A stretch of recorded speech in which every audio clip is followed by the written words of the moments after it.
Milwaukee's MX Fuel equipment system revolutionises the light equipment market by delivering the performance and durability demanded by the trades. From the MX Fuel cut-off saw to the MX Fuel tower light, MX Fuel has you covered without the hazards associated with emissions, noise, vibrations, and the frustrations of petrol maintenance. MX Fuel equipment system, equipment redefined. Attention sports fans, planning an overseas trip to catch your favourite games? Look no further than Sports Where I Am. They've got it all. League schedules, trustworthy tickets, and over 200 cities to choose from, all conveniently on one website. Plus, as an Australian company, they know the importance of great customer service for those long-haul journeys. So visit sportswhereIam.com and start planning your dream sports trip today. Sports Where I Am, your ticket to an unforgettable sports travel experience. Righto, let's get into the show. Oh, welcome back, everybody. Got a special guest in the building. About 2 hours away he's driven, I think. 2 hours down the freeway there. And the highway, do you call it the freeway? Don't know. Freeway? Yeah, freeway. We'll call it freeway. Bradley Close joining us from the Geelong Footy Club. He's got the Be Close YouTube page going, all the golf merch happening. I see the Clutch & Co collab. Some special things happening off the field, mate. Thanks for coming on the podcast. No, I'm wrapped to be here. It was worth the 2 hours for sure. Hope there wasn't too much traffic. That's one thing that I can't stand. Do you find yourself in the car a fair bit living down there, like or do you kind of base yourself there all week and then bang travel and on the big bird you go for away games? Yeah, that's it, mate. We're pretty lucky down in Geelong. 5-hour drive from home to the club. So no, I'm actually in the car less, and I actually love it because Melbourne traffic does me head in. So I was freaking a bit getting in here this morning, but yeah, you said that. Any parks? I just said, yeah, mate, parking everywhere. I think I stole the last good park. Oh, that's the thing, mate. You come from the country and there's parks everywhere. You don't have to pull out the credit card or anything, and get to the big city and you got tolls and things like that. And it adds up. It adds up. I tell you. Growing up, I guess. So you're 5 minutes from the club. That's how close you are. Yeah, just across the river in Geelong. So if anyone's been down that way, just head across the bridge and just tucked in there. So it's handy as. I saw Isaac Smith, he was on post-game talking about how he rides his bike to and from the games. Does he? I find that pretty funny. Like, does he get harassed after a game, or does he wait? Obviously the players have to do all the ice baths and they're in there doing, all the things you do after a game. Is the crowd kind of settled and gone while he rides home? I think he's found the back door as well. So he sneaks in through the back and gets out the same way. But yeah, it's a weird one. You actually usually see him just crossing the road, going off. But yeah, I probably shouldn't say. He never got a helmet on either. Just probably no shoes as well. That's classic Isaac. So laid back. Rides his bike. And I think on the way in it's better because it's downhill, but home's a bit of a struggle, which is probably not ideal. But no, it's not. It's not if you've had a big day at the office and come up short. But yeah, there you go. The normie just driving the bicycle home after a home game. It's pretty cool. I don't think I've heard anything like that before. Nah, she's only a pushy too. It's not like she's a nice road bike, so it'd be hard work, I reckon. Just A to B. And he's got the backpack on the bag. He's got the bag on the back, sorry. Bag on the back with boots in. And There you go. Let's talk a little bit about, let's talk a bit of footy. I know all the footy fans out there want to hear a bit about Closey and how where you grew up and how it all started, your journey into the AFL. And I'm actually really interested. And this is not being disrespectful, I don't go on Google and call everyone and ask them about this stuff because I actually find it really interesting just, right here live. So yeah, mate, really interested to know where it all started and, how you landed at Geelong. Yeah, so obviously I grew up in Mount Gambier, just across the border in SA, about 20 minutes from Jezza, who's over in Dartmoor. So not too far away. He's a bit older, so it's not like I sort of knew him too much when we were growing up. But yeah, funnily enough, we've got that little connection from back that way. Played senior footy down there when I was young, and my old man played about 400 games of country footy. So 400 odd almost, just short. So there was always footy every weekend, every few times a week. So it was something I grew up with, and then I was lucky enough to win a few flags of senior footy when I was still at school down there, and made the way up to Adelaide where I played a bit of junior footy at Glenelg, so that was our country zone, and then moved up for uni as well. So finished school in Mount Gambier, thought, would head up and tried a bit of state 18s where I didn't play any games, and that was probably the point. Didn't get picked? Didn't play any games, didn't get picked. So I was in the squad, trained for a few weeks, probably 5 or so weeks when the carnival was on, and I got sent back to Mount Gambier and sort of said, it's not going to work out for you. And that was probably the end of where I thought my chances of drafted sort of ended. And I guess growing up, it was obviously everyone's dream to play AFL footy, but I think it was something that I thought was pretty far-fetched. So, moved up for uni a year later and did a couple of years of accounting and played senior footy at Glenelg, where I played under Mark Stone, who's now at Brisbane as their assistant there. And he was my midfield coach at Freo. Really? There you go. Yeah. So, Stone, he loves the magnet. Well. Don't you reckon? He loves the magnets. Mate, he used to move the magnets quicker than you could think. I'll be going, slow down, Stoney. I can't. Where's that wingman going? Stoney is, I reckon, the most intelligent, football brain I've ever seen. I don't think he'd sleep much at night. Honestly, he'd be ticking all night long. Yep, has all the scenarios, all the stoppage structures, everything. All the manoeuvres. Yeah, plan A, B, C, D, E, F, G. The alphabet. Yeah.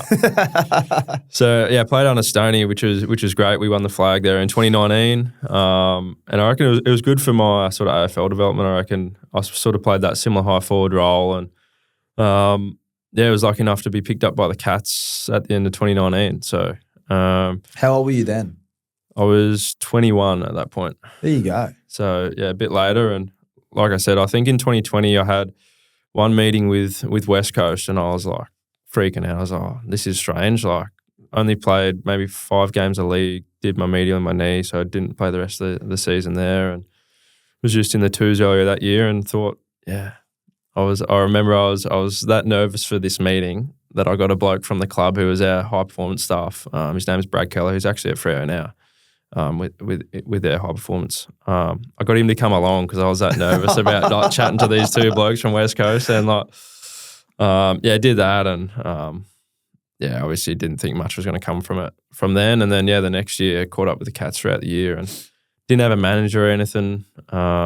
So I rang up a couple of my mates at the Bays there. Luke Partington played at West Coast, was there for a few years, and said, who's your manager? He said, I've got a bloke.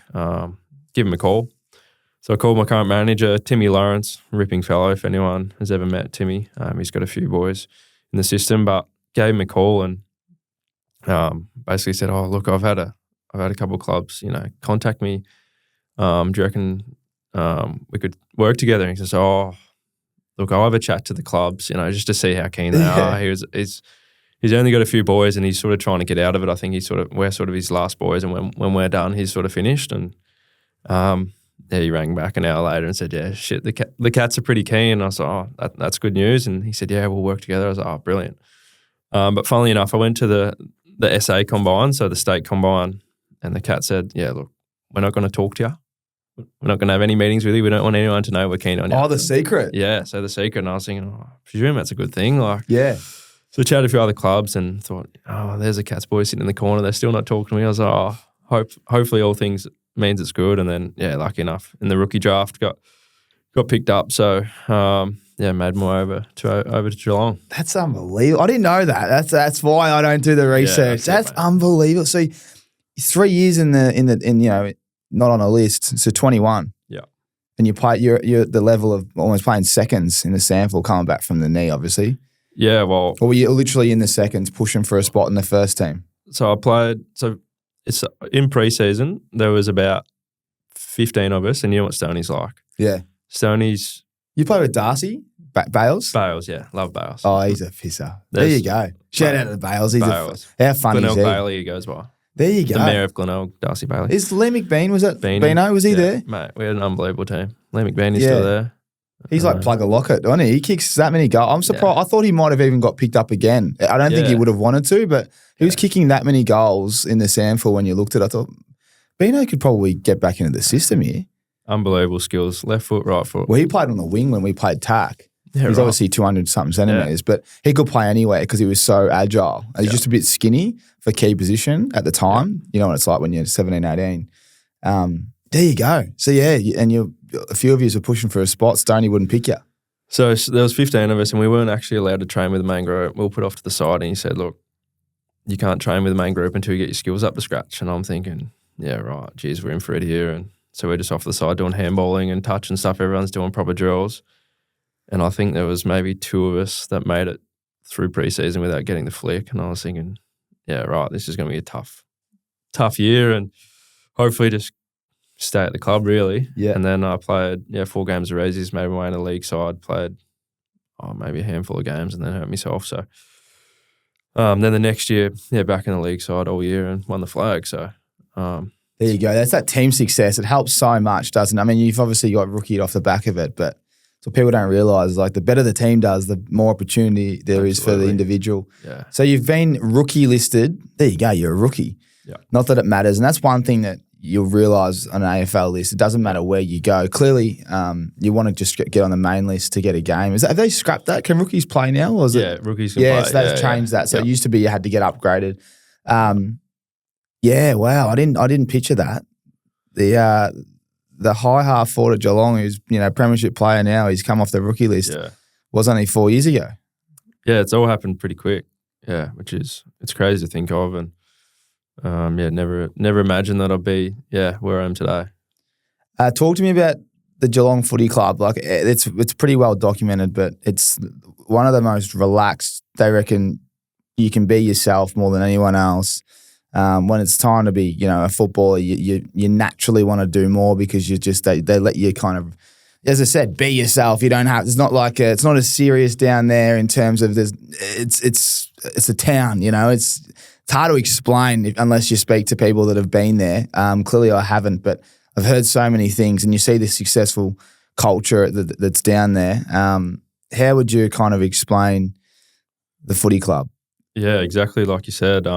It's that relaxed feel and the sort of expectation to sort of responsibilities on your own shoulders. And like you say, I think it makes you want to do more, knowing that when you're in at the club, you get your work done, and then you've got so much time to do what you need to do when you leave. So it does make for a really enjoyable place to play footy. And you sort of speak to blokes who've come from other clubs, and I guess I've only been at the Cats, so I don't know what it's like elsewhere, but they do say how relaxed and enjoyable. And I guess when you're sort of enjoying your footy, it's probably easy to play good footy as well, I guess. Everyone sort of speaks to that. So, it's led by Scotty and then the rest of the coaching staff, and obviously upstairs and the CEO and the president and head of footy, Lloydie, they all push it. So it's something that I think we're real lucky to be a part of.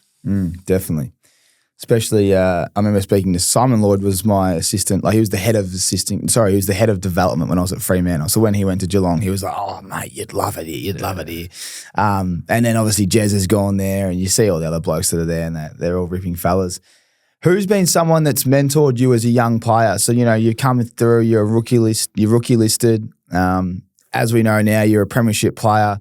You're an important player that plays that high half forward position in that forward line. Who's someone that's really guided you and helped kind of bring you up to speed to AFL footy? Playing the right way. Yeah, I think as a player, probably Tommy Stewart. Obviously, locker buddies next door, and I'm 44, and I guess he's sort of come through a similar pathway as well, which I sort of look at. And when I first got the club, I sort of could realise, obviously, what an amazing career he's had so far, and he's done it all off hard work and worked his way through different situations. So Stewie's obviously someone I can always lean on and chat to about different things. But I think a lot has to go to Corey Enright, who was our forwards coach in my first few years. Coming into a system where I had no idea what I was doing, I guess, and a lot of new things, and being thrown in pretty early. So obviously I played the first JLT my first year, which I was freaking out with as well. And I know I'm someone who stresses and overthinks a lot, so get nervous in big situations like that. But he was awesome. I think it goes back to one day against the Giants in my first season, I had 3 touches for the whole day, and I'm thinking, I'm done, like straight to the twos. And just walked straight after the game, and he goes, "Mate, you played your role. Like, I know you didn't see much of the footy. We can work on that, but you did everything right, and don't worry about the stats as much. Just keep playing your role and stuff like that." And he said, "Look, you're playing next week. I can tell you that right now," which made the rest of the week so much better. It just obviously I could have been thinking about it all week until selection on Thursday night and gone, probably train worse because I'm probably overdoing it. You don't sleep as well during the week. You stress yourself out. He was just a great example of And like another thing was one day I overslept my alarm, missed the forwards meeting, and I'm jump in the car, fanging it there, and ring him up as probably the meeting had just finished, and he goes, "Oh, sorry, mate, I didn't even notice you weren't here. Don't stress, it's all good. I'll fill you in when you get here." So that's just sort of that, goes back to the Geelong environment. Look, you miss a team meeting because you've overslept. Yeah, it's a mistake that we probably don't want, but if it's not happening regularly, forget about it, move on. Yeah. If you're doing it every week, then there's obviously something needs to change. But little things like that. How relaxed they were with that, and just move on to the next thing. You just brought back some terrible memories, man. I've done the same thing, but I did it the day after missing it. So I was late to a meeting and then got the spray, and the next day my alarm, I must have flicked it on PM. Yeah, or just flick snooze or something. Well, I don't know what happened, but the alarm just didn't go off.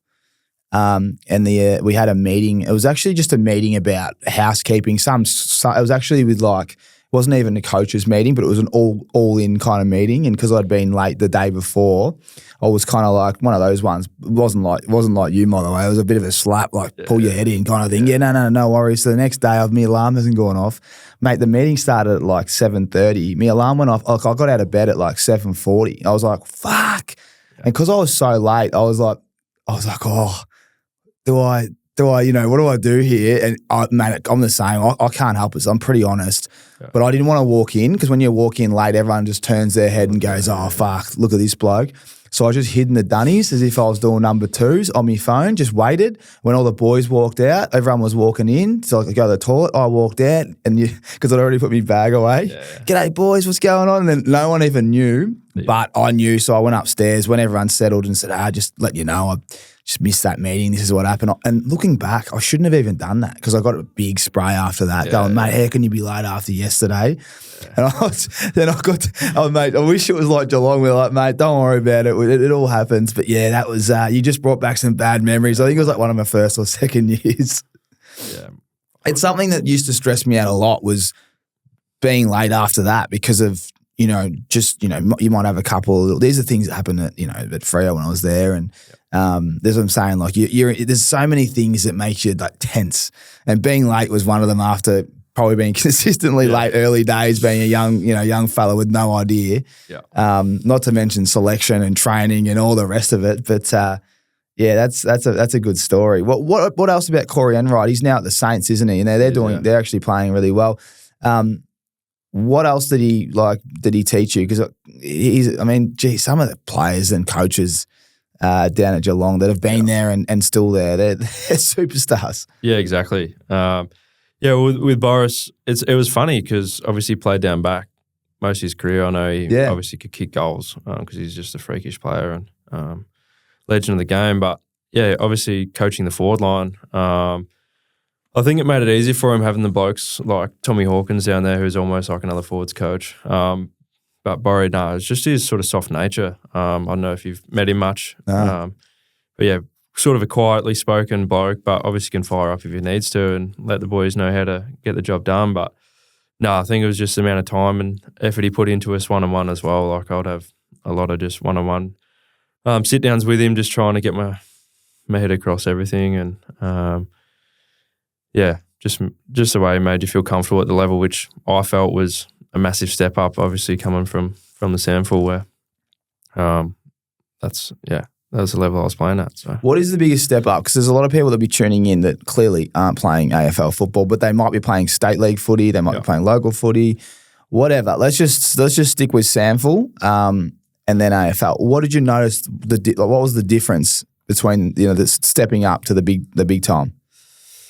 Yeah, well, like I said, I was lucky because I play a similar role that I had been playing at Glenelg, which was sort of a bit high half forward, play a bit deeper at times, but then also play up the stoppage as an extra and get back forward. So, I think the difference is obviously everyone says it's faster and you don't have much time, and the amount of times I've been mown down with tackles in the AFL because I'm just too slow with the ball in hand or miss kicks because I just crumble under pressure. But that's probably the one thing everyone says. And but at times you look on the flip side, and there's been a high forward where you work at getting ahead of defenders, and pushing hard forward, I guess the ball can almost get there quicker as well, just for how well the boys use it as well. So it can help in that respect as well. I think you've been a bit harsh on yourself, but yeah, mate, I've seen you play. You don't crumble under pressure. I actually saw a stat that when you have 20 possessions and a goal, I don't think you guys lose, or you might not have lose. There was some stat that I'd read. I can't remember where it was.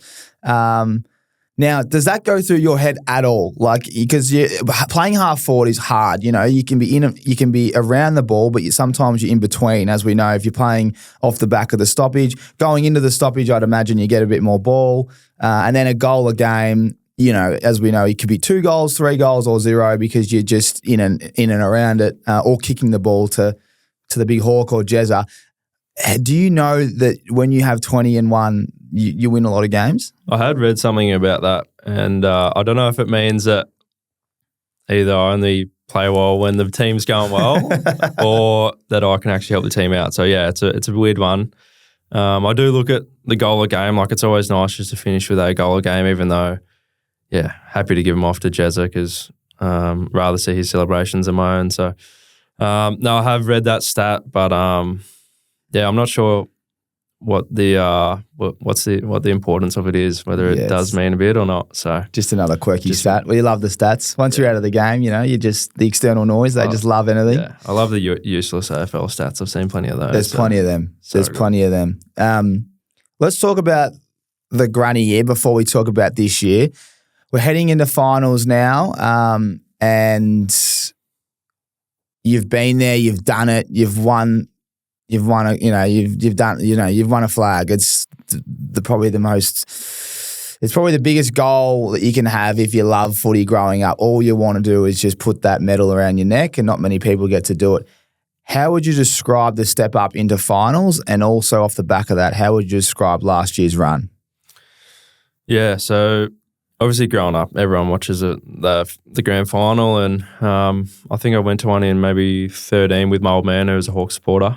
And just going there and being around Melbourne at the time, you just people everywhere, and yeah, sitting there watching it, going, yeah, this is obviously the best part of our game. So in the lead up to last year, finals, yeah, played a few in 21? Yeah, the year before, and when the D's knocked us out and smashed us and won the flag. Over in Perth, which was different, I guess. Bit different, yeah. You're not at home. You're not in Melbourne. Melbourne's obviously the home of footy, and yeah, obviously the first final we played against Collingwood last year, 90-odd thousand at the G is the loudest I've ever heard a game, louder than the granny. Obviously Collingwood have a massive following, and I'm sure we had plenty of Cats fans there, but it seemed like there was just way more Collingwood. Oh, they know how to pack a stadium, the Pies. Yeah. And tight game. Obviously, we got the win in the end, but that was the first time I was, obviously really, really seen the G, the noisiest. I've seen it, and then we took on Brizzy the next week, which was a bit of a blowout in the end, which I guess just from there was all thinking about how do you get through training, don't hurt yourself, don't do anything stupid. Just make sure you're there on grand final day, and you go through all the parade and all that sort of stuff. And we're on those barges heading down the river. What do you think of that? I mean, not that you've had any other experience, but I mean, let me give my opinion. I didn't like it. Yeah. I love the what they used to do. Yeah. Love the innovation, love the way the AFL is thinking, but there was no real access to players. I think speaking to a few, it was like pretty weird. It was a bit, yeah. So obviously because the barge moves so slow, you've got fans waving at you, so you give them a wave, and then you're still there staring at them, and it's like, what do I do now?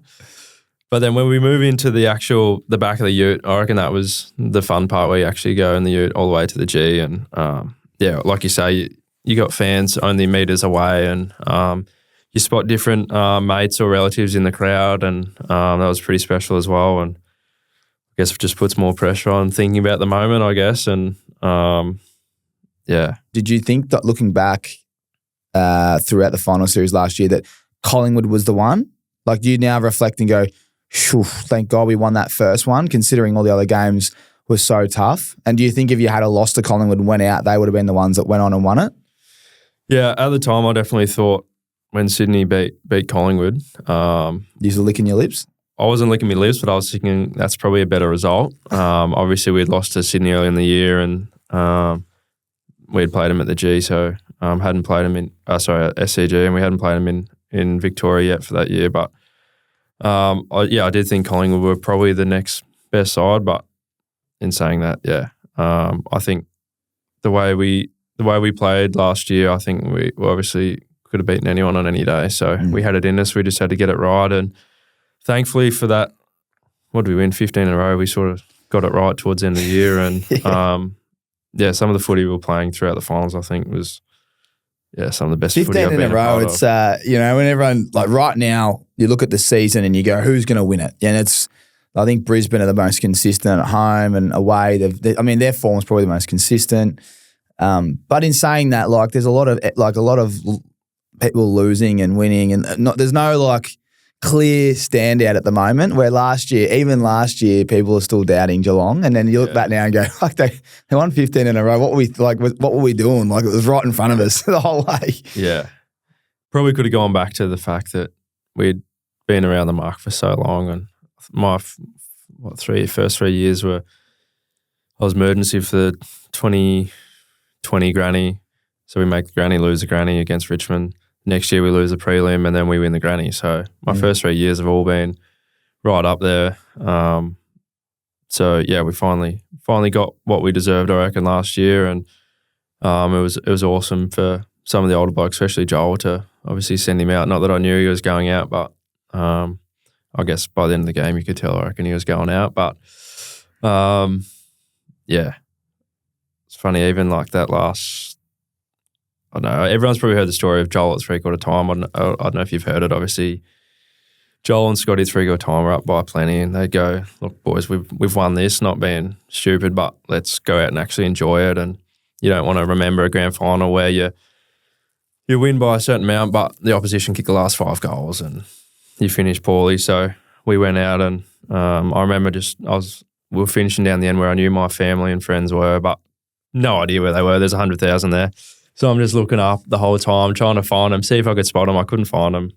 Jeremy obviously cracked his northern after a goal in one of the last quarter, which so good. This is just classic Jeremy. And then Joel kicked that goal late, and I just remember every goal late in the last quarter, I was thinking, just get back to the forward 50 so you can't get called off. Bit selfish, finish on the ground, but I was like, just charge back to the forward 50, 666, get back there so you don't have time to come off. And then, I knew the siren was coming soon. I saw Joel not far away, so I just crept close to Joel, make sure I was sort of near him towards the end. And didn't want to be the bloke in the middle of the wing with no one around to celebrate with. So, a bit strategic at the end of the game, but that's sort of the good thing about having a nice sort of buffer towards the end, that you could sort of really enjoy the moments. And then, it was weird. I don't think it sort of sunk in for a long time, like plenty of weeks after.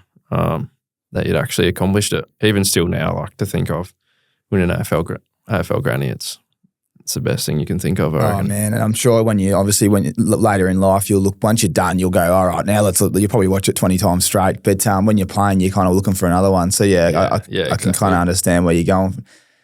That's funny. You cherry picking, imagine your coach and your captain, the legend of the footy club, comes up and says, boys, we've won the grand final, but there's still a quarter to go. Mate, you'd be running that hard forward. I mean, you'd still be running hard back, but geez, would you be running hard forward if you're playing in the forward line? I know. And it's even seeing Brandon Parfitt come on and kick a goal late in the game, Sam DeConing in the goal square sneaking down for a goal, plenty of cool moments, wasn't there? Awesome moments. So you could watch the highlights package over and over and just think, that's awesome. And like you say, being a player, you just want to do it again and again. So people sort of say, oh, do you boys lose the drive now? It's like, I reckon it's the opposite. It's like you've seen what happens when you win one. You just want to do it over and over. It's funny that. I mean, a lot of people can't relate. So that's the thing. You win one. It's so hard to win one, but now you're saying one's not enough. I want a second. Absolutely. You talk to Isaac Smith. He's got 4 now. He wanted a norm. He wanted a 5th. So it's funny. I did a show with Isaac a few weeks after the granny, and he rolls in with his what would have been 5 medals. So his 4 premiership and the normie, and pretty much auctioned off. Who wants a photo with my medals and medals around the neck? And no, he was pretty happy with that. He's had an amazing career. He has. Oh, he's probably one of the hardest players I reckon I've had to play on. Him and Bradley Hill, they're that quick and they're so quick and so like they can run all day and so smart as well. The angles they run. He's had an amazing career. He's got a good story as well. A bit similar to yourself. Like he he didn't have it easy. No. He had to do it the hard way and geez, hasn't he done well? What about post celebrations? Like, I know we're talking a fair bit about last year, but it is finals time, and I want to really give everyone out there a little bit more insight as we go down to the last day in September, as this podcast is coming out. What was it like? Siren's gone. Clearly, you knew you're going to win. Do you remember the last? Do you remember the next week? Yeah. Was it just chaos, and what was going on? It was a bit of chaos. I remember getting back to Geelong and. We're on the bus, obviously. Usually we drive up to the G whenever we play there, but we got a bus, obviously. And I remember getting back to Geelong and seeing like videos on Instagram and stuff of the main square, like town centre of Geelong, like the streets were fully shut down. There were people running riot, like the Cats theme song was being played, and like I've never seen anything like it. Like the whole town of Geelong was like celebrating, which was awesome to see. And then you get back to the footy club and we all had our allocation of how many people could come to the function. And funnily enough, my old like home footy club were in Geelong on a footy trip. So they usually do like a Geelong or whatever Melbourne sort of trip every second year, and then do like a Queensland trip or your big like Cairns and Gold Coast. So they were in Geelong watching the game, and I snuck a few of them in for the night as well. That's so brilliant. They're just running around having the time of their life. And one's a Hawthorn supporter. He went up to Isaac, had the arm around, said, Isaac. And he's like, I'm mad Hawthorn supporter. And Isaac's like, so what are you doing here then, mate? Shattered him, broke his heart. He's like, tail between his legs, walked off. He's like, Isaac gave me nothing. But no, it was awesome. And then you obviously got plenty of family and that. And then from there, must have had my phone dead when Jeremy was out wrangling cows on his farm. He was out on the farm doing stupid stuff. So sort of glad didn't end up there, but it was an awesome week from there on. And like you say, that the cool thing is knowing that you've got reunions in many years' times that you can catch up with the same boys, and you've got that something you can share with that group. So it's awesome. Oh, the reunions will be great. Sure, Jezza, he was in fine form that night, wasn't he? He's done it. It's do you think it's one of the happiest moments of your life so far? One of?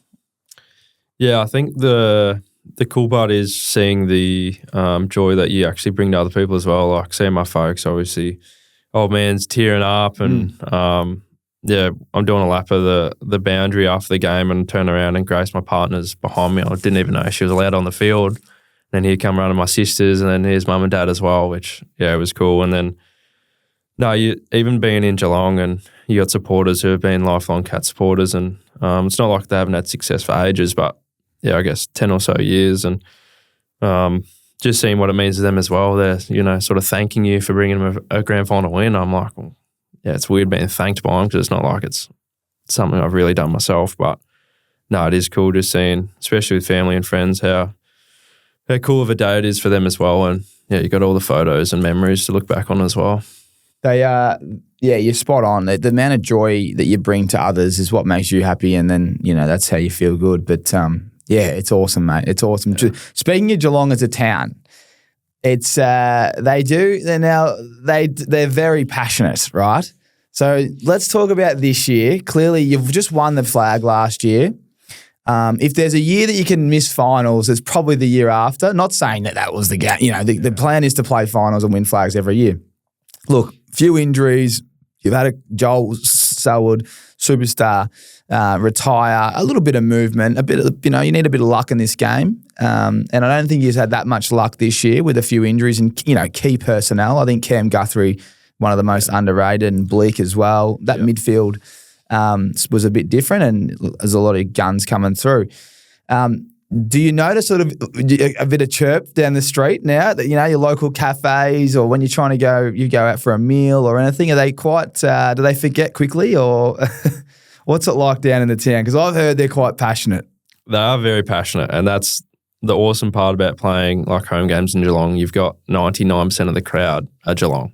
So it's all for you. But yeah, I guess when you're not going so well, you got to expect some sort of criticism. And even walking off last week, you cop a bit from the crowd, and you do think it's funny how only however many months ago that it was the total opposite. But they've got every right. We didn't have the season we wanted to at all, and hopefully we're back there next year, and we can keep people happy. You're right. We love passion. They wear their heart in their sleeves. So, it's always good to see. What's happened this year? Was it what I just said? Was it Cam and Blick and Joel's not there obviously? Or was it like the leadership and the midfield that was lacking? What do you think you've lacked this year? Obviously we started the season poorly. We're 0-3, I think, and then we had actually a bit of a good patch there. We won 5 in a row. Having the continuity each week, playing with the same sort of group of players, and I guess not the trust you have in each other, but just sort of being able to read what they're going to do and getting comfortable playing with that group. So, being so set last year and having a pretty stable 22, 23 players, and I guess you have a few changes here and there, and it's just sort of getting used to playing with those different players. And when you have a few go down, I guess it makes for opportunity, and it's been great to see blokes step up, and that's something we need to keep working on in the future. And even with myself, like the opportunity to play a bit more up the ground and a few more minutes on ball and stuff like that, it's been something that's I guess I haven't played great when I've been up there, and it's something that I really want to work on in the future so I can have it up my sleeve in case we need it, or whether that's an option. So it's really there's a lot of positives I think we can take from this year in that regard. But when you look back at some of the games we lost, probably a handful of games that if you turn them into wins, would almost be in the 4, I reckon, because it's been such a close year. So been a tight ladder, and you turn that around, and maybe a bit of positivity from those wins, and a bit of momentum that can drive you throughout the year. So spot on. No, it's well said. And, even our man Jezza, who was going to be here today, he's had the banged up shoulder for so many weeks. He's actually having surgery as we speak. They don't know about, we know, but like there's things that players are playing banged up. It does make a huge difference. And they're good enough to play, but they're definitely not at their 100% best in terms of their body, and does make a big difference at the top. So, mate, they call it the Premiership hangover, don't they, every year? But I wouldn't call it a hangover. Yeah. What would you call it? Don't know. Anyway, who cares? You won a flag. You got 5. In the real world, you got 5. You can have 5 years off now, you blokes. You've brought so much success to the town, but I know that's not how you're thinking. Now, before we get into the golf, it would be a weird off season.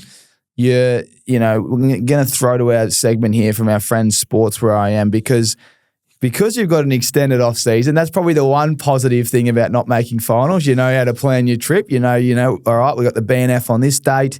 Got 4 weeks off. If you want to be in town for the granny, some players don't like it because it makes them angry. Some players love it because it gets the juices flowing. Off season, okay. I want to know if you're going overseas, especially to America. So what I want you to do, our friends here at Sports Where I Am, they're the biggest, largest Australian ticketing mob you can find. If you head to sportswheream.com and you use the ACES discount code, you'll get 10% off at checkout all your ticketing. Now, I want you to flip this card upside down. There's a place there in America, and it's got all these sporting events, and I want you to pick the sporting event that you'd be going to closely if you're over there. So read out what you're seeing. Righto. We've got LA, which is awesome. I've actually been over there once on a school trip, which was pretty sick. School trip? We did a school trip in it was year 11, a basketball trip. So we played against all different high schools, and lucky enough to. So you had a bit of handles, did you? Play point guard? I played a little bit back in the day, bit of SA country and stuff like that, but too small, You probably would be too small as they progress. I do miss it though. Do you still play, would you still take the ball down and have a little shoot in the park? Or? A little bit in the off season, yeah. I might even try and pull the pull the Kobe's on for a couple of games here Well, and there. I think I've got a bit more time now. I think it's his birthday as we're recording, so happy shout out to the GOAT. Now, mate, read out some of the events on that card. As we know, Sports Where I Am, they're Australian lads. They're only based around the corner. And, when you head online to Sports Where I Am, you're dealing with Australian customer service. All their tickets are vetted. You get premium seats. Everything's an upgrade when you talk about Sports Where I Am. So if you are heading overseas or even locally and you want to book your tickets to any event, Sports Where I Am, you simply head online, you tell them where you are, what date, and bang, every single option pops up. So it's they pretty much make your job very easy, especially when you're in a new city. You're in Los Angeles. I am. You've got a lot of opportunities to go to different events here. Read out some things that you might go to, but then tell me the one that you're going to select. All right, so we've got the Clippers. I've actually been to a Clippers game at Staples before, so I'll probably pass on that. There's the Chargers. On that trip, we actually went to the last ever game in San Diego for the Chargers. There you go. So I probably won't watch the Chargers again. They let us down that day. To be honest, it's out of the Rams and the Lakers. But if the King's still at the Lakers, I'm going. So the ice hockey. Sorry, the King. King James. Sucker who? LeBron James. Oh, I thought you meant Sacramento. They're called the LA Kings, aren't they? The hockey. Sorry, the hockey. You confused me. You confused me. Sorry, the Kings of the hockey. Yeah. Sorry, I got even going to the ice hockey. So you mean LeBron James, the King? Yeah, he's still there. So yeah. I've had a mare here. I just thought he said LA Kings. Make sure that's in there, please. Leave it in. Just leave it in. Our friends at Sports Room will love that. So you're going to go watch LeBron James, the King, the Lakers at Crypto. It's called Crypto now, I think. Yeah, true. Not Staples. I don't know how they're hanging on Crypto because if you've got any cash in Bitcoin and whatnot, it's on the floor. There you go. So, well, mate, on behalf of Sports Where I Am, there's a $250 voucher. That's for you. Awesome. You and Grace, if you're heading over there in the off-season.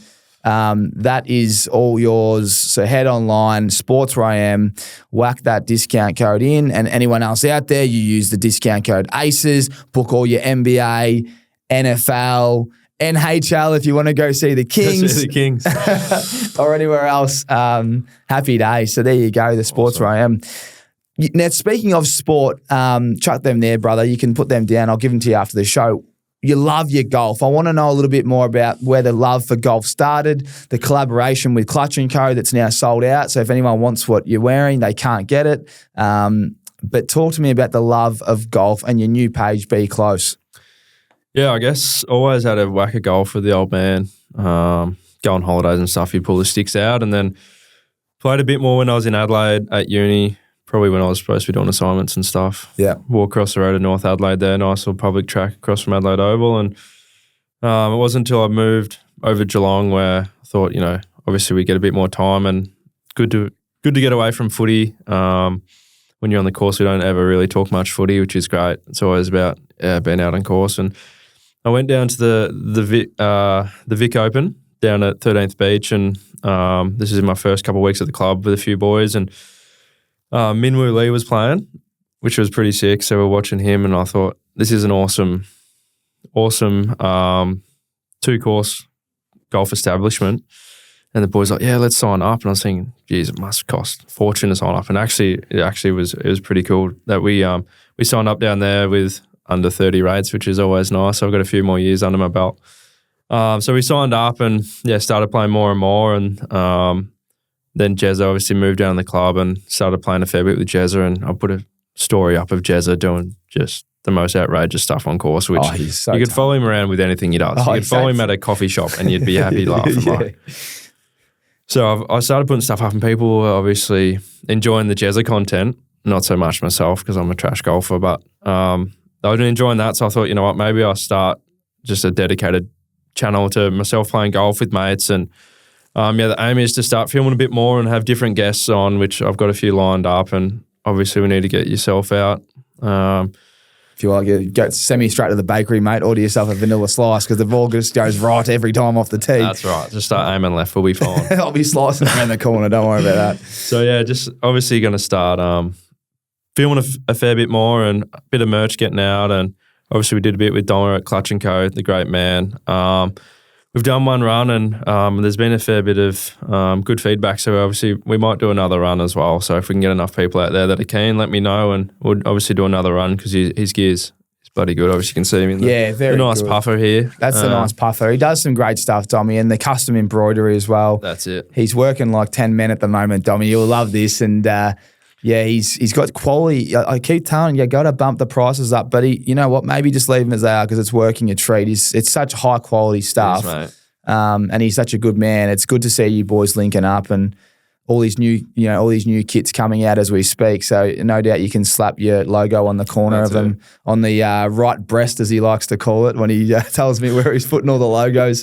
Very good. Yeah, it's great. It's and how you obviously with the off season, you'll just get some videographers down there and just shoot as much content as possible. And for those that want to follow, just YouTube. On YouTube, yeah, just Brad Close on YouTube. And So it's Brad Close? Brad Close 45, I think, on YouTube. Someone stole my handle, so I had to put a 45 the handles. on there. You got to save those handles early days, man. Yeah. I know. I think people just make them to be a pain, but...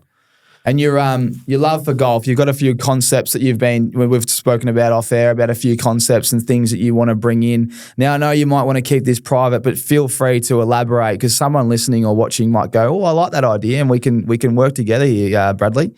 Yeah, well, the plan is I want to do a league-wide, AFL-wide golf day of some kind, and it'd be just cool to see who's got the bragging rights, and it'd be cool to see if it could run either yearly or every few years, just to see who's got the best golfers at the club and in the league. So whether it be past or present players, playing along, teams of 4, whether it be best ball or whatever. Be cool just to get something going. So I'm sort of trying to work on something at the minute, and be cool to bring everyone together and just see who's got the crown and another bragging right for the competition. Obviously, a premiership's cool, but being the golf crown be pretty cool as well. It would be. I've actually thought about this as well, and this is funny to bring this up. I've thought about a little pro-am and putting up some cash, and half goes to charity. So because then it's you get people there. Let's just call it. Let's say it's 25 grand, right? Call it 50, whatever. Some major sponsor puts it up. Yep. Apparently that everyone would rock up. And then what you want, but this is where you're going to find the problem. You got to find the best golfer from each footy club if we're going to stick to AFL, for example. Yep. Now, when you put cash up, blokes are starting to go, well, I reckon I'm a chance. And that's when it starts to become debatable. But when you've got no runs on the board, you need a bit of a vetting system where you can kind of get them to send in their scorecards, get handicaps, who's a bandit, who's not, how do you know? Yeah. So I like the way you're thinking. I think it's a great idea. And you're right, crowning the league's best would be pretty funny. And I think Fox would cover that. I think you should get Fox Footy to cover that. It would be a great event. People will tune in. Plenty of viewers, but yeah, I've put my hand up for team captain of Geelong, obviously. That's safe. I don't know if I'll get a game myself, but I'll be captain. Obviously. Oh, so you'll be the leader. I'll be the leader. You'll pick the team. I'll pick the team. I don't know if I'm worthy of a spot in the team, but I'll be happy to be there on the bag. Who's your best golfers at Geelong? I clearly would imagine Jez has got to be right up there. Jez is up there. Tommy Hawkins probably leads the way at the minute. Does he? And when we talk about past players, I'd love to get Lockie Henderson back down. Very good golfer. All big boys. They'd all smoke it off the tee. Stevie J is also in contention. I heard he plays pretty well. I didn't know Stevie played golf. I mean, he's good at everything, so it wouldn't surprise me. So, there's healthy competition. And like you say, it's sort of hard to know who to pick. So I think we're going to have to run like a monthly sort of playoff each month to see who gets a gig. Maybe if we can get this tournament, this day going, maybe for next year, maybe we have a few sort of monthly medals at the club. I know the Brizzy boys do something similar where they have like they play for a jacket, I think. In their bye week, but I think it might be handicapped as well. Yeah, that's another thing. I reckon off the stick is how we go. We can't have bandits. The true champion. Exactly, yeah. And then you could also maybe do, handicaps as well. Yeah. You could have 2 awards. Yeah. Yeah, so you can see who's the bandit. Yeah. What's your handicap? My handicap's around 8 at the minute. Yeah. That's nice. What's Jez's? 5. Jez around 5 or 6, yeah. He's been playing with the AC joint, hasn't he? He'll get that down to scratch if he played a bit more. Yeah. And what's Lockie Henderson? Hendo would be around scratch, yeah. Scratch. And Hawk? Hawk, 3 or 4. Geez, the boys are good at golf. There's some good golfers. It's good. We've got a good crew now. Like I'm saying 20 blokes are now signed up and members in the area down in Geelong, and all the young boys are getting into it, and there'll be some good competition for spots. Do the coaches play? Scotty's a good golfer. Does he get out in the course? Doesn't play heaps, I don't think. I've played with him a few times. We had a hit when we were in Adelaide, actually, for one of the away games. So I like to sneak the bag on a few flights interstate. Obviously back to Adelaide where got a few local courses that I like and stuff. But yeah, it's always a tough one when you're going on a away trip and you've carried the golf sticks onto the flight and 100%. People are looking at you going, what are you here for? That's why I like to use Benny, our property guy. He's always looking after me and wax them on early in the team truck or something like that so no one knows about it, and then you get the late flight back so no one sees you. You just reminded me, speaking of golf, normally I'm always out of bounds when I'm playing golf, and it just triggered me to think about I don't know how many weeks ago it was when you've handballed the ball to our man Jezza. What was he, 4 meters out of bounds? And it's just play on. And this is how good he is. He's made you look amazing. Because imagine it was just that and he's on the full. They go, what are these blokes doing? He snaps it around the corner, kicks an absolute blinder, has probably one of the best games he'd had in a long time. Because he'd been, as you know, he's been banged up. He's had his body's been banged up hard. If anyone knows him, he's had double corkies in the same spot, his shoulder and whatnot. Talk to me about the out of bounds. I know we're talking golf here, but it's just triggered me. I forgot to ask you earlier. It's a great segue. What was going through all of your heads there? Yeah, so I think anytime I'm sort of inside 50 and I know that Jeremy's around, like I'm giving him the ball. Like he doesn't miss many. Like I'm giving him the ball, whether I can or not. So we've had a few in the past, he runs around, give him the handball, kicks the goal, easy. I've actually taken the mark in front of him by accident. Like he tried calling me out. I was there. I was like, I'll take it anyway. He's got someone on him. I didn't. So I knew he was right behind me and he's just screaming for it. And I'm not even looking at where I am. I just hear him screaming for it. I'm giving him the ball. Handball it to him. He kicks the goal. I'm like, yep, no worries. Like bloke on the mark got pretty close. I was like, geez. And then they're all going nuts. And I'm looking at the screen and I'm like, hang on here. He's miles out of bounds. Like not even close. And then you see all the photos online and Vic Police are putting up memes of us and stuff, and you actually see he's actually not even on the actual grass yet. He's still on the synthetic, which the grass starts probably, 3 meters past the boundary? Yeah. So that's how far out of bounds he was. He wasn't even on the actual grass yet. He kicked it from the synthetic stuff. And then, because he obviously hasn't been training heaps with his shoulder, I wanted to reenact one at training or take the piss out of ourselves and just say we're practicing doing it again, but just couldn't get it over the line. It would have been good. Would have been fantastic content. Turn around at training and he's already having a shower. So he's probably back at the farm already. Talk to me about when you looked up to the screen. Did you start having a giggle? Absolutely. I was just telling him ball it up before we could even be done, check it and stuff. Which I guess they can't check it from there. I don't know how it all works. I don't even know how it works either. In the end, the Pies win, so the supporters can't go too mad. But if you guys had a won by 4 points, I would have been It was the second one because he marked one out of bounds earlier in the game as well, which is on the full, which they reckon that one's a bit grey with the it was closer. Apparently, it's still out of bounds because Jezza gives it the smirk. We were going to talk about it obviously today, both of you, but he's having surgery. But that handball is, and this is how good he is. Can we just okay? It was out of bounds. What about the finish? Yeah, not many blokes could do that. No, he's an absolute freak, and if you meet him outside of footy and you didn't know who he was, say you come from overseas and you meet him. You chat to him for an hour and you go, what do you do for a living? And he goes, I'm a professional footballer. I kick him from I'm anywhere. all Australian, one of the better players in the league. And they're like, no way.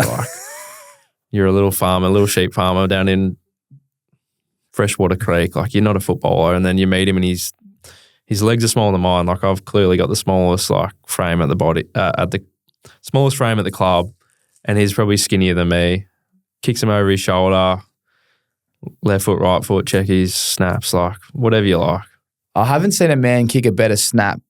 I mean, he's kicking him at the Giants from 50, around the corner, easy. I'm going, mate, how are you doing that? And he just starts smiling. Yeah, and it's you see him kick that one from basically in the grandstand the other day, but at training you'll see him on the boundary doing them anyway, and it's well, he's actually practiced them. Yeah. He practices the most outrageous kicks and pulls them off, and it's well, no wonder it happens in a game. Yeah, 100%. No, it's good. When you said that, when you're talking golf, out of bounds, it just triggered me, mate. I had to ask you that one. It's a cool moment. It'll be one of those moments you look back in time and go, fuck, that's pretty funny. Yeah. I'm glad it happened. Now I want to throw to our friends here from Milwaukee Tools. Obviously, they're sitting right behind me. I won't get them up because I'll throw everything out and it'll fall over. But you're going to go home with this heated jacket, brother. So I know that you love your outdoors. I know that it can get cold down in Geelong. We are heading into spring and summer. We never know what's going to come. I think it'll be a nice warm spring. But mate, our friends at Milwaukee Tools are a huge sponsor of the show. And without them, we wouldn't be here. So that's going home with you. And when I talk about Milwaukee, we always talk about what is your handiest moment, your Milwaukee Tools handiest moment of your career. Now, this isn't a time to be humble. This is a time for you, Bradley, just to sit back and tell me a time that you did something very handy on the footy field. If I say that, what comes to mind first? Well, there's not much to pick from. Oh, you're too hard on yourself, I reckon. Let's be honest, no, I would have to say my first goal in AFL footy would probably be my handiest moment. Talk me through it. So yeah, debut in Freo in the hub, pissing with rain. First 15 seconds of the game, Gary Ryan looks inside 50. Here's Hawk coming on a lead. Then I just pop in front and take a mark 40 out. Go back, kick the goal. First game, first kick. Oh, first kick, first game, first goal. It would have been exclusive club, that one. I always hear exclusive club. Do you know who else is in there? Or what number? How many people are in there? I don't. We should find out that stat. But I reckon that always makes me happy hearing about the exclusive club. I think it's top 10 for quickest goal in career. So obviously up there. But yeah, and then obviously cool thing was obviously, first game, I think there was only a few more goals kicked for that night because it was torrential in Freo. So got on the board early, shocked myself, shocked many. Made a lot of people wealthy too. Coming to the game. Yeah, all your mates would have been getting on first goal. Yeah. First game, got to get on him, Paying 100%. 40s probably. Yeah. So everyone loaded up and, made a few people very, very wealthy as well. That's special. Which was cool. And, being in the hub, probably no fans and no family. Would have been tough as well. So it would have picked the family up for a day. While I was struggling in the hub, exactly. Everyone's at home. No one could get across the border to come watch. And, look, it's not the most amazing moment, but first kick, first goal club, I've got it for life. It's pretty handy. It is handy. Very handy, Handier than me with the tools, I tell you that much. Are you any good with the tools? No, I'm not great. Like, anytime I get the drill out at home, I give myself a pat on the back and feel pretty good about myself. But I do enjoy it. But, I'm always offering a hand out to Jerry on the farm if he ever needs anything with the Jerry sheep and stuff. He does it in the Crocs, he reckons. I know he probably shouldn't be saying that, but he's just as handy as it gets when it comes to the tools and the farm, and self-taught. Like I think he says, if I don't know it, I'll just ask a few blokes and dive in and get it done. Yeah. He's got all the gear, and normally you say no idea. Well, he's got all the idea. He's all over it. Well, there you go, mate. That's coming home with you. So the Milwaukee Tools Tough Shell heated jacket, and you get the battery pack as well. So you just whack the battery in the pocket, and it heats up. So when you go down and do some recovery, get it out your freezing, whack that on high, you'll be warm, and it's like a walking car seat. You know the car seats get real warm. Yeah. We're heading into the off season, mate. So. What are the plans here? This little friend, we'll give these to you in a second, the Rixies. But what are you probably don't think about off season when you're playing and you're right around the finals. But now that you know you can't make it and you're out, have you got some plans, some short plans? Yeah, we always look to post best and fairest Kaji medal night, which is not until October, obviously, post season, post grand final, everything. So got a trip with Grace over to Asia, Vietnam, Thailand, Malaysia, places like that, which would be pretty fun for a few weeks. Mm-hmm. And then, now we've got 5 weeks, which is, like you say, it is different. So, not sure what we're going to do. A few little local trips, heading down the lawn and a few places like that with some nice local getaways with the boys. Little Toddy's job? Little Toddy's lunch next week with the boys down the lawn, which will be special. Unbelievable. Then I might take a few back to Coonawarra wine region. A few boys love their wine, so that's sort of back home way, just in SA. You'll host that? I'll host. Wine tour with Wine Closey? tour, take the golf clubs out. That's not a bad little business model, by the way. Wine and golf. Wine and golf. I don't know many people doing tours like that. Not at all. Wine, golf, accommodation, weekend packages, bang. Brilliant. There you go. Come ask me and tell me if you want to want a golf trip. I'll drive the van round. You've already got the van, don't you? Yeah. Whack him in the back. Well, Braden's got the van. We get the roller media van out. We need a few more seats. We'd have to get the ride pimped out again. Now, mate, just got some quick mail coming through. 298 players have kicked their first goal with their first kick. There's some big names in there. So imagine you boys caught up. Matthew Pavlich has done this. Charlie Dixon. We've got Patrick Carnesi. He was a big name coming through the system. But there's plenty of big names in there that have done this. So I reckon, it could be a little club there. You could even get a little get together. Yeah, I'm sure there's blokes sitting at home right now going, about time someone did something, because it's always mentioned on the radio. Mate, chuck the Rixies on. I want to ask you a question. I know you love your Orbits. Did you still rocking the Orbits from the parade? I am, mate. Got a nice pair from the parade, and they're safe as houses, those. Yeah. Unlike the pairs I used to buy in Bali and you break them 3 weeks later. Nah, you'd hope I used to go through 5 pairs, so lucky I just stick with the one pair of Rixies now. And I've had a few pairs from the footy show, so I've done the footy show a couple of times. The prize pack's amazing there, and flicked them out to a few mates, and can't go wrong with the old Rixie. So I might even try and book a little Bali trip, I reckon, just to see a bit of sun in the next 6 weeks. Can't go wrong there either. Head to Fins as well. If you go to Fins, they're on the wall. If you do carry on and lose them like most people, mate, chuck them on. They're yours. So I've got you the black Orbits, because I'm pretty sure last time you had the mint, crystal mint. They're probably in my pocket, to be fair, mate. Yeah. I drove in with them this morning. She was saved me from the morning sun. The glare. Oh, look at nice? that. Yeah, black on black. Beautiful. With the custom all black clutchies. with a B close. It might be my golf sunnies. Mate, talk to me. This is Rick's on tour. So while you leave them on, I want you to tell me about the 2 blokes that if you were to book a trip to Bali or somewhere, tell me the location. Where would you take the Ricks, and who are the 2 blokes you want on tour with you, and why? Yeah, you're going to have to take great man Jezza, obviously. It'd just be entertaining just to follow him around. Makes anything fun. So Jezza would be there firstly. Hopefully his shoulder's better by then, so he can play some golf or whatever we do on this tour. Yeah, you need him. You need his shoulder working. Firing. And plus he'd probably have a dozen Northerns before breakfast too. So have you met him loves Northern like Jezza? Nah. Honestly, I'm surprised he hasn't got a Northern sponsorship yet. I reckon. He's keeping him afloat.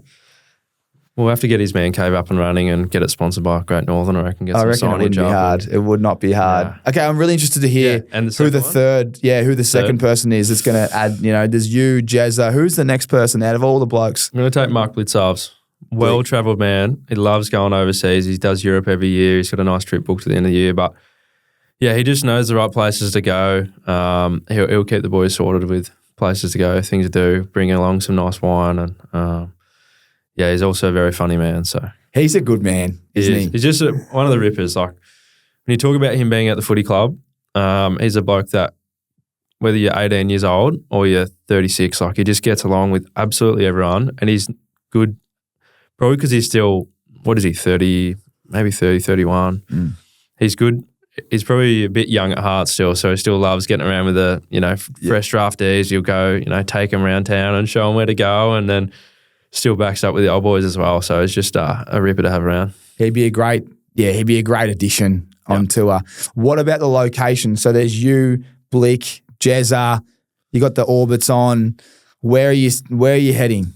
You got to pick one location in the world with that crew. Well, we're not playing golf because Blitz is terrible, so we don't have to worry about golf. Can't play golf. Nah, I wouldn't back him in with golf. He's pretty good at everything else. Look, we might have to go to. I'll take the boys to LA. LA, there you go. I'll take him on the trip. So take him to the Kings game. Take him to the NHL. Take him to the ice hockey. Jezza probably doesn't know what ice hockey is, but probably never seen it before. He'd probably be good at it if he just stepped on the ice, knowing that he's bloody good at everything, isn't he? But we'll go to LA, I reckon, with Jezza and Blitz. We'll go watch The King, and it'll be a funny trip. I don't know if they sell Great Northern over there. We'll have to ring in advance. You'd have to step up to the Budweisers or the Bud Lights. I don't think you'd be drinking light, but the Budweisers, whatever else they drink over the Coors.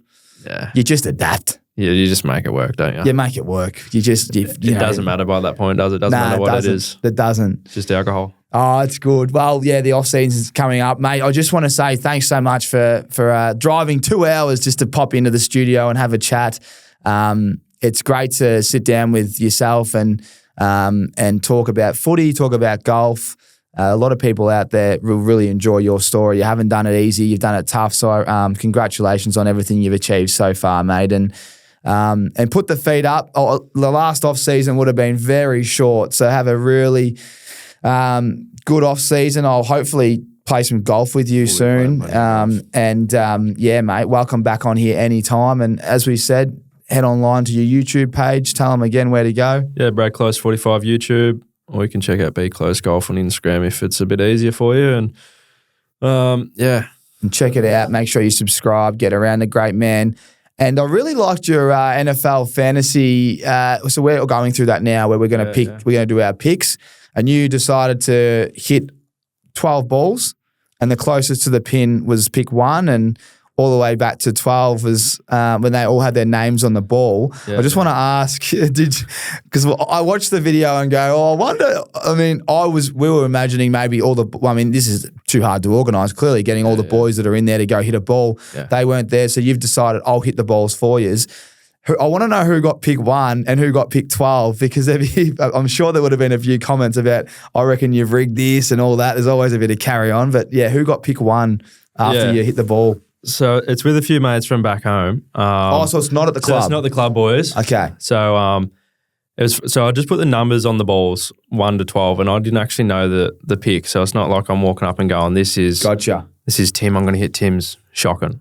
Yes. And it's funny, like, there was one shank that went in the water, so he was clearly last. I can't actually remember who it was, and he was clearly the last pick, so I walked up to that and realised it wasn't mine, thankfully. So the cool thing was I didn't actually know where I was either until I checked all the balls. So I had a list of the names on my phone, and when I was checking, this is ball 1, who's this? Oh, gotcha. So everyone had a number. Everyone had a number on the ball. So it was actually a good way of doing it, whereas look, if there's anyone out there that wants me to do their draft order or NBA or NFL I reckon it's anything, a great shout. At least then I can actually know who it is, not know the person, but I can read it out on camera and say, this is Jimmy, all the best, Jimmy, and obviously not hit it into next year. Well, it says, what did I do last year? I had the ping pong balls. Pick 1 and then the names and then just the random, pluck them up, match them. There you go, mate. Next one.